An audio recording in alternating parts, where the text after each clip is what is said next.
uni spazmlarini yechib chiqishimiz shart ekan. Tim bolli bola tug'ilayotgan paytda bosh mana bu suyagimiz suyak bo'lmaydi, xirash bo'ladi.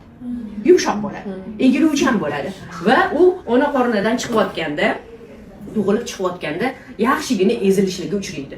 Kichkinagina joydan tiqilib chiqishi uchun ham shu tug'ruq yo'llarida ozgina turib qoladi, to'xtab qoladi, shunaqalarda ezilganidan keyin uni yana qayta tiklanib olishi qiyin bo'ladi. Salgina bo'lsa ham o'sha yerda ozgina ezilish bo'lib ushab qolgan joyida spazm paydo bo'ladi va o'sha tug'ruq jarayonidagi jarohatlarni, ya'ni radovoy travmalarni biz asta-sekin uni yechib olishimiz kerak bo'ladi. Bo'lmasa butun umr har xil asoratlarni keltirib chiqaraveradi.